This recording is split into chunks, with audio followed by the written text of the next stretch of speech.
आइए कहें ये मेरा बाइबल है, इसमें जो कुछ लिखा है वो सत्य है,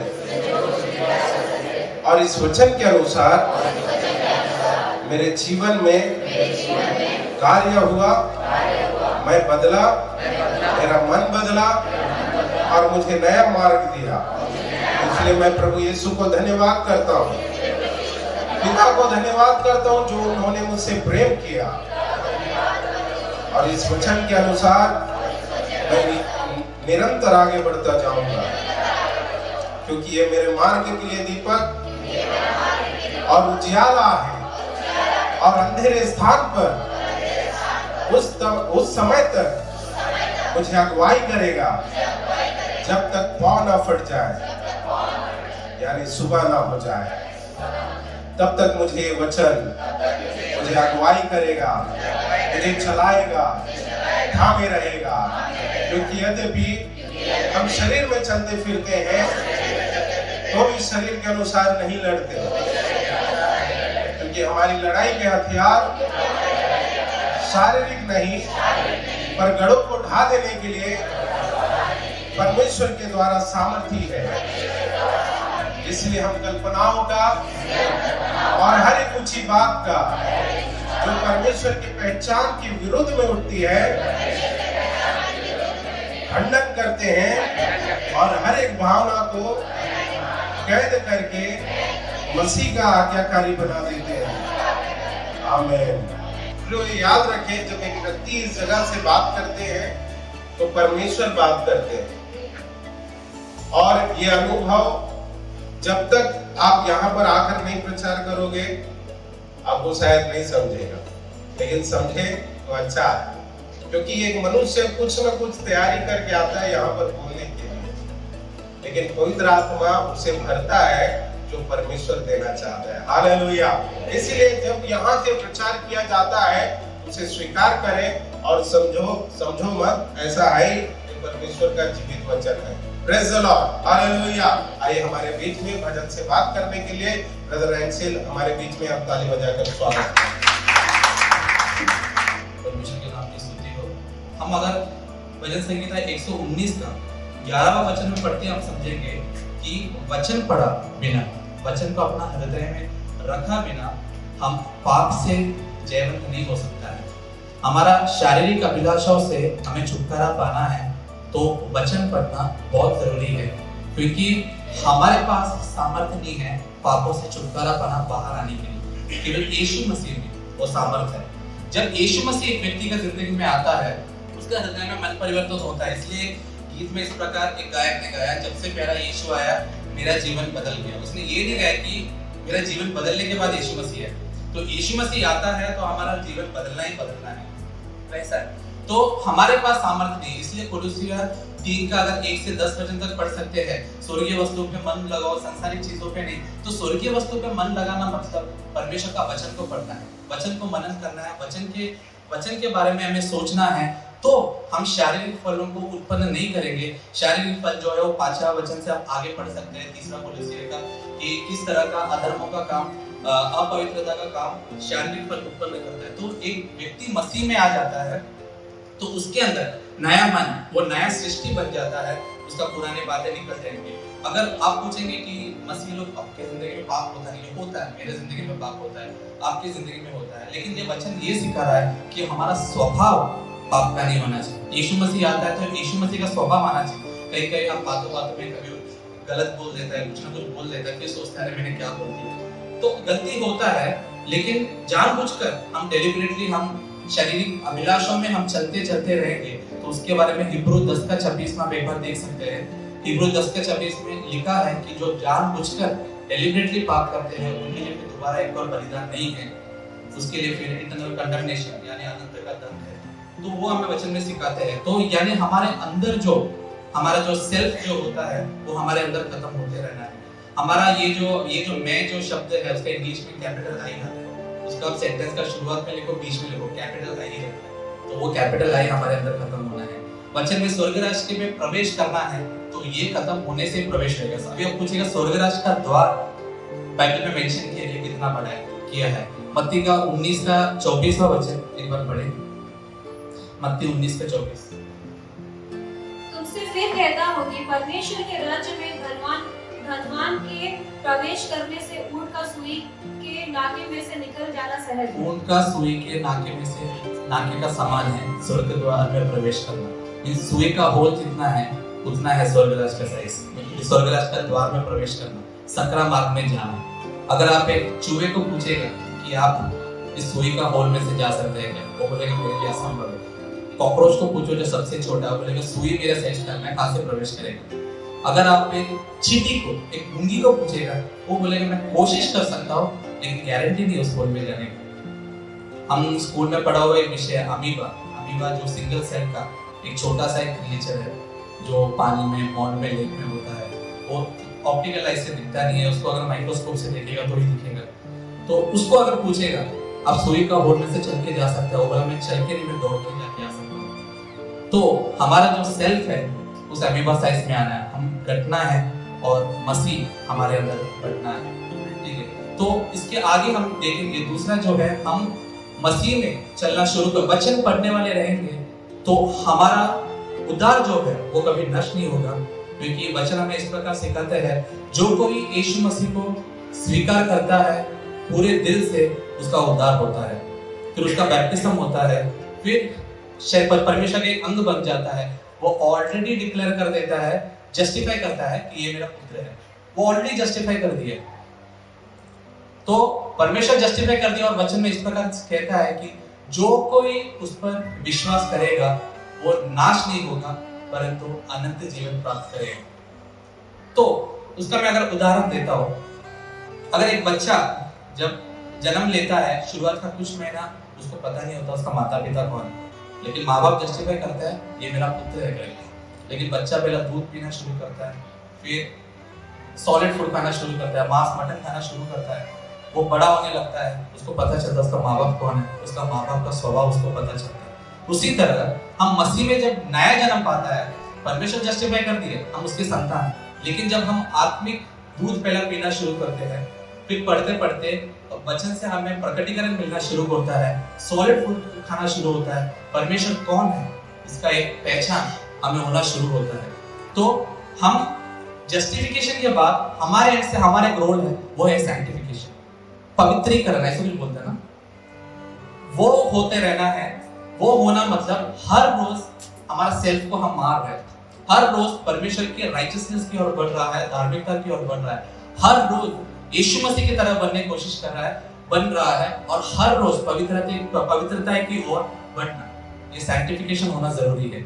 अगर एक बच्चे को अगर दूध देगा नहीं और माता पिता जस्टिफाई किया हाँ ये मेरा संतान है, अगर उसको भोजन नहीं मिला तो जिंदा कहाँ रहेगा। तो आत्मिक भोजन अगर हम नहीं लेगा तो आत्मिक रीति से हम मर जाओगे।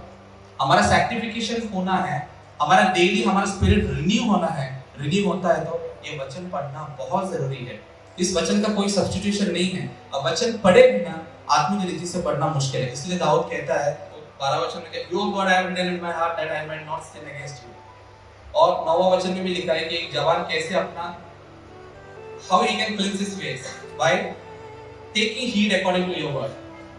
तो वचन एक ही सहारा है जो हमें इन सब चीजों से मुक्त कर सकता है, इसके अलावा उसका कोई सब्स्टिट्यूशन नहीं है। क्योंकि अभी हम रेवलेशन 3 अध्याय का 5वां वचन में हम देख सकते हैं कि जो ओवरकमर्स है यानी जो जय पाया है उनका नाम जीवन का किताब में से मिटाया नहीं जाएगा, ये परमेश्वर कहता है। तो ओवरकमर्स कौन है, जय पाने वाला कौन है? जो वचन पढ़ते हैं, क्योंकि यीशु मसीह ने संसार में जय पाया है, वो यीशु मसीह हमारे अंदर वास करेगा, यानी वचन में हम पढ़ते रहेगा तब हम संसार को जय पाएंगे। इसका मतलब क्या है? जो जय पाया नहीं है वो उनका नाम मिटाया जाएगा, जय पाने वालों का नाम नहीं मिटाएगा लिखा है, मतलब जो जय नहीं पाएगा उनका नाम मिटाया जाएगा। इसका मतलब हमें क्या करना है? हमें इस वचन को पढ़ना है जो संसार को जीता है, वो जब हमारे अंदर बढ़ते रहेगा हम भी जयवंत हो जाएगा, क्योंकि हमारे अंदर जो है उसने ऑलरेडी क्रूस पर जयवंत पा चुका है, संसार को जीत लिया हमारे लिए। हालेलुया। तो वचन में लिखा है जो कोई उस पर विश्वास करे वो नाश नहीं होगा, अनंत जीवन पाएगा। उसका मतलब क्या है? हम उधर पाया, बैप्टिज्म लिया, कलीसिया में आ रहा है, हमारा उद्धार हो गया, हमारा काम खत्म, ऐसा नहीं। वो तो फिर एक रीति रिवाज हो गया, हर धर्म में एक रीति रिवाज होता है कि ऐसा ऐसा करो तो धर्म परिवर्तन होएगा। यीशु मसीह में आना धर्म परिवर्तन नहीं है, मसीह आने पर होने वाला मन परिवर्तन है, क्रिश्चियनिटी। तो हम यीशु मसीह हमारे अंदर आता है तो मन परिवर्तन होता है, तो हमें वचन को दिन प्रतिदिन पढ़ना है। अगर मैंने एक व्यक्ति को लेकर आया और मैं आपको बोलूं इस पर आप विश्वास करो, ये बहुत अच्छा व्यक्ति है, उसका मैंने तारीफ किया, उसके बारे में आपको बताया, आप विश्वास नहीं करेगा। आप जानते नहीं उस व्यक्ति पर कैसे विश्वास करते हैं, आप किस व्यक्ति पर विश्वास करते हैं, परखते हैं, उसका कैरेक्टर को समझते हैं, उसका मेंटालिटी क्या है समझते हैं, उसके साथ बातचीत करता है, मित्रता रखता है, तब उस व्यक्ति पर विश्वास करता है। बराबर। तो यीशु मसीह हमारे पापों के लिए मरकर जी उठा, ये हम यीशु मसीह के बारे में सुना, लेकिन व्यक्तिगत तौर पे यीशु मसीह को जानना है, विश्वास करना है, तो वचन पढ़ना है। वचन पढ़े बिना हम यीशु मसीह पे विश्वास करते हैं, हम बोलेगा हम उसको विश्वास कर रहे हैं, हम बोल रहे हैं हम उस परमेश्वर को विश्वास कर रहे हैं जिसको हम जानते ही नहीं। हमने वचन में सुना है, लेकिन हमारा व्यक्तिगत जिंदगी में परमेश्वर का अनुभव करना। इसलिए साम्स 34:8 में लिखा है, O taste and see that the Lord is good, blessed is the man who trusts in him. परमेश्वर को चेक कर देखो, परमेश्वर को कैसे एक व्यक्ति चेक कर सकता है, जो हर रोज वचन को पढ़ता है, जो हर रोज वचन को मनन करता है, तब हमारा विश्वास उस पर बढ़ेगा। और उसका परीक्षा में भी दिखता है। जब जिंदगी में परेशानी आता है, बीमारी आता है, एक मसीह व्यक्ति क्या करेंगे, सबसे पहला परमेश्वर के पास भागेंगे, बाद में पास्टर कलीसिया से प्रार्थना मांगेगा, उसके बाद डॉक्टर के पास जाएगा, और हृदय में हर पल वो धन्यवाद के साथ रहेगा। लेकिन वचन नहीं पढ़ेंगे तो उनका परमेश्वर का विश्वास दिखता है। वो सबसे पहले क्या करेगा, डॉक्टर के पास जाएगा, फिर पास्टर के पास आएगा, प्रार्थना किया तो किया, लेकिन जरूर कुड़कुड़ाएगा कि मेरे साथ ऐसा क्यों हुआ, मैं हर हफ्ता चल जाता हूँ, ऐसा वैसा। तो वचन पढ़ने से ही हमारा परमेश्वर से विश्वास बढ़ता है, तभी हम परिस्थिति के सामने खड़ा रह सकता है। तीसरा जो है, हम वचन जो है हमारा एक तलवार है। अभी आप कभी भी लड़ाई के लिए अगर युद्ध में कोई भी व्यक्ति बिना तलवार का, बिना हथियार का जय नहीं पा सकता है, उसी तरह ये वचन जो है ये हमारा आत्मिक तलवार है। इसके बिना हम शत्रु से जीत नहीं सकता है। अगर हम सोचते हैं कि हमारा एक्सपीरियंस से शैतान को हराएगा, नहीं, बिल्कुल नहीं हरा सकते, क्योंकि शैतान को ज्यादा एक्सपीरियंस है, लोगों को नरक लेके आने का उसके पास 6000 साल का एक्सपीरियंस है। तो हमारा एक्सपीरियंस काम नहीं आएगा। उसके लिए परमेश्वर ने हमें उसका वचन दिया है, उसका आत्मा दिया है, ताकि हम उस वचन में बढ़ते जाए, तो परिस्थितियों के समय में ये वचन हमारा तलवार रहेगा शैतान को हराने के लिए। यीशु मसीह की जिंदगी में परीक्षा आया, उसने अपना बुद्धि से जवाब नहीं दिया, उसने इसी तलवार का इस्तेमाल किया और शैतान को भगा दिया। तो परिस्थिति में केवल प्रार्थना करने से कुछ नहीं होगा, वचन को भी पढ़ना है। वचन पढ़ेगा तभी हम परमेश्वर की इच्छा से प्रार्थना कर पाएगा। इसलिए वचन में मत्ती 7:21 में लिखा है, जो कोई प्रभु प्रभु कहता है वो सब स्वर्गराज में प्रवेश नहीं कर सकता है, लेकिन जो पिता की इच्छा के अनुसार चलता है वो स्वर्गराज में प्रवेश करेगा। पिता की इच्छा वही पहचान सकता है जो वचन पढ़ते हैं। इसी के द्वारा अब परमेश्वर का इच्छा क्या है अपना जिंदगी में पहचान, अपना जिंदगी में जान सकता है।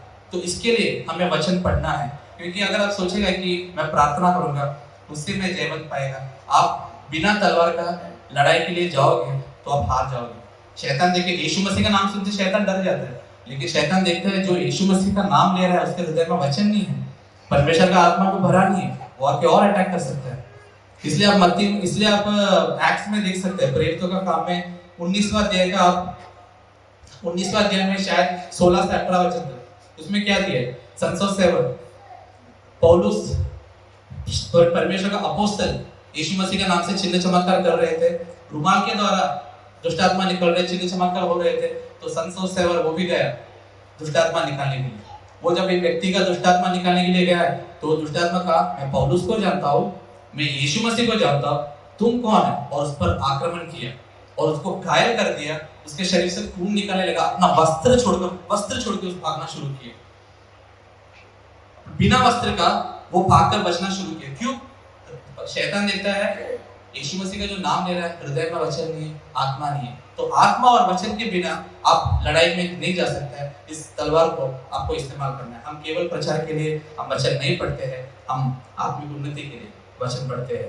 हालेलुया। फिर हम सोचेंगे ठीक है, मैं अगर वचन नहीं पढ़ूंगा, कलीसिया में आ जाएगा तो मेरा प्रॉब्लम का सॉल्व होएगा। ठीक है, आप कलीसिया में आएंगे, आपका प्रॉब्लम लेकर पास्टर जो वचन के अनुसार चलते हैं, प्रचार करते हैं, कलीसिया के एल्डर्स जो वचन के अनुसार चलते हैं, प्रचार करते हैं, वो आपके लिए प्रार्थना करेंगे, आपका जिंदगी से प्रॉब्लम सबको सॉल्यूशन मिल जाएगा, आप जाएगा, ठीक हो जाएगा। लेकिन फिर भी उसके बाद आप वचन पढ़ना शुरू नहीं करेगा, प्रॉब्लम दुगना आ सकता है। तो आपको वो पता होगा, मत्ती का सुसमाचार 12वां अध्याय का 43 से 45 वचन तक एक व्यक्ति के अंदर दुष्ट आत्मा था। वो दुष्ट आत्मा निकल गया वो रहने के लिए किधर उसको जगह नहीं मिला, तो वो बोला चलो पुराने एड्रेस में जाके देखते हैं। पुराने एड्रेस में देखा तो एकदम हरियाली, कुछ नहीं है, एकदम खाली है हृदय, ना ही वचन है ना ही आत्मा है। फिर बोलते चलो आज पार्टी, वो व्हाट्सएप करके और अपना 7 मित्रों को बुलाते हैं। फिर 7 दुष्ट आत्मा प्रवेश करता है, उसका हाल पहले से और बुरा हो जाता है। वचन में लिखता है तो वचन के बिना केवल कलीसिया आना आपका सॉल्यूशन नहीं है। आपका जिंदगी में प्रॉब्लम्स है, उसमें मुक्त होना है, वचन पढ़ना ही है। ये एक ही हथियार है जिसके सामने शैतान झुकता है।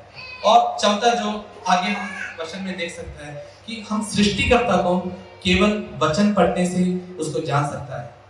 हमारा जिंदगी में हमें आशीष मिलना है, वचन पढ़ना है, परमेश्वर का वायदा पूरा होना है, वचन पढ़ना है। अगर हमको परमेश्वर का वायदा ही हमें पता नहीं है, सृष्टिकर्ता का मन जो परमेश्वर का आत्मा ये वचन के द्वारा रिवील करते हैं वो हम नहीं समझेंगे। सृष्टिकर्ता कौन है, सृष्टिकर्ता के बारे में नहीं, व्यक्तिगत रीति में सृष्टिकर्ता हमारे जिंदगी में कितना रियल है, कितना हम उसको नहीं समझते हैं, तो उसका आशीष कैसे पाएंगे। पिता परमेश्वर हमेशा अपने वचन की ओर देखता है। जिसका हृदय में परमेश्वर का वचन है वो वचन पूरा होता है, तब उसकी जिंदगी में परमेश्वर का वायदा पूरा होता है, आशीष मिलता है। हम थोड़ा बहुत भौतिक रीति से कुछ पाता है वो नहीं है। परमेश्वर ने हमारे लिए जो ठहरा है आत्मिक रीति से उन्नति, हर रीति से उन्नति होना है। परमेश्वर जो लेवल पे हमें लेके जाना चाहता है वहां पहुंचना है, उसका वायदा पूरा होना है, आशीष पूरा होना है, वचन पढ़ना है। जो वचन पढ़ते हैं, अगर हम वचन पढ़ने वाले हैं तो कलीसिया में प्रचार के टाइम में बातें करते हैं, यहाँ वहां किसी को हम डिस्टर्ब नहीं करते रहेंगे, हम भयभक्ति के साथ रहेंगे। पुराने नियम में जब भयभक्ति के साथ नहीं होता था वहां पे सीधा मौत आता था, परमेश्वर मार डालता था। आप दूसरा शामिल 6वां अध्याय में पढ़ सकते हैं। पूजा जब वो लोग इसको संदूक को लेके जा रहा था, गाड़ी में था, गाड़ी से गिरेगा सोच के पूजा जाके संदूक को पकड़ा, परमेश्वर उधर ही उसको मार डाला, क्योंकि मूसा के व्यवस्था के हिसाब से संदूक को छूना मना था। दाऊद डर गया, कैसे लिखा है, दाऊद उसको फिर अपना घर लेके जाना ही नीचे, अब वो डर गया। परमेश्वर का दया और करुणा है हमारे ऊपर, इसके लिए आज हम पर उसका क्रोध नहीं है। तो हम उस परमेश्वर को धन्यवाद करना है, क्योंकि राजा के सामने हर व्यक्ति डर के साथ ही रहता है। अपना मोबाइल को स्विच ऑफ, साइलेंट, एकदम पिन ड्रॉप साइलेंस के साथ राजा के सामने रहता है। हमारा परमेश्वर राजा नहीं है, राजाओं का राजा है। और इसलिए दाऊद राजा होने के बाद भी उसने परमेश्वर से हर चीज पूछ के करता था, क्योंकि राजाओं का राजा का गाइडेंस चाहिए। राजा को दुनिया में बहुत प्रभु है, अन्य जातियों का बहुत प्रभु है, कई सारा प्रभु है, लेकिन उनको ये नहीं पता हमारा जो प्रभु नहीं है, हमारा प्रभु प्रभुओं का प्रभु है। संसार में शक्तिमान लोग बहुत है, लेकिन सर्वशक्तिमान एक ही, वो हमारा परमेश्वर है। यीशु मसीह अनंत जीवन में वास नहीं करता है, अनंत जीवन यीशु मसीह में वास करता है। नेक्स्ट पॉइंट है प्रचार सुनना वचन पढ़ने का सब्स्टिट्यूशन नहीं है। आप ये नहीं सोचते कि मैं वचन नहीं पढ़ूंगा प्रचार सुनूंगा, नहीं, वो सब्स्टिट्यूशन कभी नहीं हो सकता है। प्रचार सुनो अच्छा है, लेकिन वचन भी पढ़ना है, क्योंकि प्रचार में आप वो सुनता है जो एक व्यक्ति वचन में सीखता है, जो परमेश्वर का आत्मा उससे बात करता है। आपका व्यक्तिगत जिंदगी में रिलेशन होना है तो वचन आपको पढ़ना है। तभी जब झूठे शिक्षाएं जो होता है आज के में, झूठे प्रचारक जो इतने सारे शिक्षा देता है, आप उनसे बचोगे, आपके अंदर वो डिसर्निंग स्पिरिट रहेगा। आप इस वचन के द्वारा परखेगा, आप जानेगा कौन सही प्रचार कर रहा है, कौन गलत प्रचार कर रहा है। मैं ये नहीं बोलता हूँ कि प्रचार में कभी गलती हो नहीं सकता है, दुनिया में कितना भी बड़ा प्रचार हो, मैंने सुना है कहीं ना कहीं डॉक्ट्राइन में गलतियां हो सकता है, वो भी आप पहचान सकोगे, आप वचन पढ़ोगे तो, क्योंकि आपके हृदय के अंदर एक आत्मिक फिल्टर रहेगा। जो लेना उचित है वो आप लेंगे, जो वचन के आधार पर नहीं है वो आप उसको नहीं लेंगे। एक व्यक्ति ने मेरे को एक बार आके बोला कि जो देने वाले हैं उसका 6 पीढ़ी आशीषित होगा, 6 पीढ़ी आशीषित होगा। मैं बोला यार बढ़िया है, बाइबल में किधर है? मेरे से वो आर्गुमेंट करना शुरू किया, नहीं ऐसे ही होगा। मैं बोला बहुत अच्छा है, मैं इस चीज को सीखना चाहता हूँ, मुझे प्लीज वचन में से बताइए। बोलते वचन में पता नहीं, मैंने एक प्रचार में सुना। तो हम प्रचार में सुनेंगे, अगर हम वचन में जाके उसको देखेगा नहीं तो हम उन चीजों को अपना हृदय में लेंगे जो वचन में है ही नहीं। तो हमेशा हम कोई भी चीज सुनता है जब जिसका कोई ठोस सबूत नहीं, कुछ नहीं है, हमें जाकर एक बार वचन में जाके चेक करना सही है कि सामने वाला जो प्रचार किया वो सही है क्या नहीं। प्रचार हो, उपदेश हो, कोई भी चीज हमारा हृदय में लेता है तो अगर वचन के आधार पर सही है उसको लेना है, बाकी का छोड़ देना है। लेकिन कुछ प्रचार ऐसे होते हैं जो इतना बुरा प्रभाव डाल सकता है जो हमें बोलना पड़ता है। एक बार यहाँ पे भी ऐसा हुआ है, एक साल पहले एक प्रभु का दास आया था, उन्होंने वो व्यक्ति है जो दुष्टात्मा को निकालता है, चिन्ह चमत्कार करता है। उन्होंने आके शैतान का महिमा कर दिया, आके बोला यहाँ पे डीमंस है, छोटा मोटा दुष्ट आत्मा है, इसलिए आप यहाँ पे बैठा है, अगर लूसीफर होता ना पर तंगड़ी भी नहीं रहता था, मतलब बोलते चीर के रख देगा। मैं बोला इधर तो प्रपंच का सृष्टिकर्ता को लेके घूम रहा है और वो लूसीफर का तारीफ कर रहा है। मैंने जाके अपना सीनियर पास्टर को बोल दिया, फिर उसके बाद से वो कभी बुलाया नहीं। तो हम वचन, क्योंकि लोग पहले से शैतान से इतना डरता है, ये सुन के और डर जाएंगे, क्योंकि मूवी का उनको इतना असर हो चुका है। तो घर पे अगर अकेला रात को बैठने से डर लगता है, उन्हें लगता है कि बैठे बैठे कोई बड़ा कान बड़ा दांत तो सिंह बना सीढ़ी के ऊपर से नीचे आया, तो अंधेरे में जाना डर लगता है। कोई पीछे मुड़ के देखता है, कोई लंबे बाल सफेद साड़ी वाली मेणबत्ती पकड़ के तो नहीं आ रहा। तो ऑलरेडी उनको मूवी का इतना बुरा असर हो चुका है। लेकिन हम वचन पढ़ेंगे, परमेश्वर कौन है हम जानेगा, हम शैतान से नहीं डरेंगे, क्योंकि वो प्रपंच का सृष्टि करता है। जो साइंटिस्ट ने जिसको बिग बैंग थ्योरी करके निकाला है, जो एक बड़ा विस्फोट हुआ, छोटा सा बिंदु एटम के साइज का, जिसके अंदर पूरा प्रपंच है, एक बड़ा विस्फोट हुआ, एक बिग बैंग हुआ, उसके बाद फिर वो बड़ा यूनिवर्स, गैलेक्सीज, प्लैनेट्स ये सब बनते गए। उनको ये चीज नहीं पता, वो जो बड़ा विस्फोट, वो बिग बैंग है, वो परमेश्वर का मुंह से निकला वचन है। क्योंकि शक्ति विस्फोट कर सकता है, सृष्टि केवल वचन कर सकता है। हालेलुया। तो इसके लिए हम जब गवाहियों को भी सुनता है, कई बार हम वचन पढ़ते हैं तो हमारे गवाही के बारे में हम बहुत ध्यान देंगे। मैं यहाँ पे कई ऐसा गवाही सुना है, कोई बुरा मत मानना, ये केवल हम सीखने के, आप और मैं सीख रहा है। तो गवाही में ऐसा सुना है, शैतान को मैं शैतान ने मेरे साथ ऐसा किया, शैतान ने मेरे साथ ऐसा किया, वैसा किया, शैतान मेरे बच्चे को गिरा दिया। एक व्यक्ति ने यहाँ पे ऐसा भी बोला, मेरा एक रिश्तेदार है, वो ट्रेन के नीचे मर गया, मुझे पता है शैतान ने उसको मार डाला। हम क्यों शैतान को महिमा दे रहे हैं? हम बार बार हमें क्यों शैतान का इतना तारीफ करना है? सही है, वो मूर्ख है, परमेश्वर की नजर में ऑलरेडी मूर्ख है। परमेश्वर बोलता सामना करो, भाग जाएगा, resist the devil, it will flee from you. तो क्यों हम गवाही में उसको महिमा दे रहे हैं? अय्यूब का जिंदगी में परेशानी आने से पहले शैतान ने एक परमिशन दिया। तो शैतान का परमेश्वर का परमिशन के बिना, आपका परमेश्वर ने जो रखा हुआ बाड़ा है उसको तोड़ के शैतान आपको छू नहीं सकता है।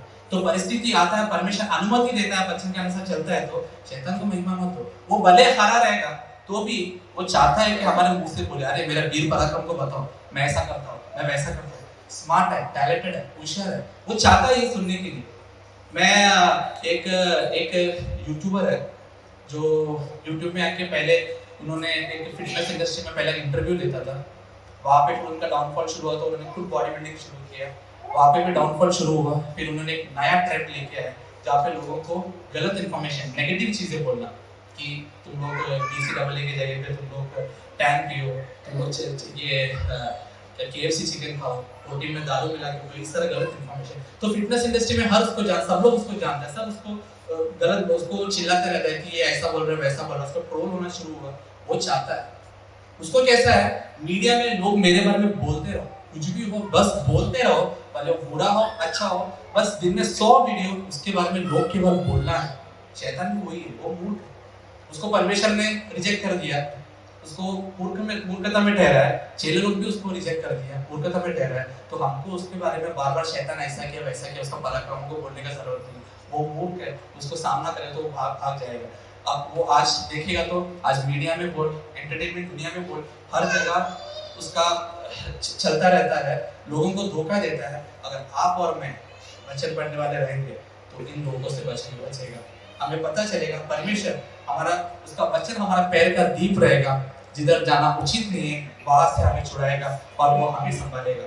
तो आज भी मैंने भी कई कुछ बातें सिखाने के लिए उसका नाम लिया, उसका नाम को जहाँ अवॉइड करना चाहिए, लेकिन हमें उसका इतना महिमा और उसका ये देना जरूरत नहीं है। हमें केवल परमेश्वर का महिमा देना है। विपत्ति आता है तो बोलो कि परमेश्वर ने मेरे जिंदगी में ऐसे विपत्ति आने अलाउ किया और उसने मुझे छुड़ाया। मेरे जिंदगी में विपत्ति आया, लेकिन विपत्ति मुझ पर कुछ प्रबल नहीं हो सका, क्योंकि परमेश्वर ने मुझे वहां से छुड़ाया। उस परमेश्वर को महिमा देना है, इतना बोलकर मैं बैठना चाहता हूँ। आइए अपने आप को प्रभु के चरणों में सौंपें।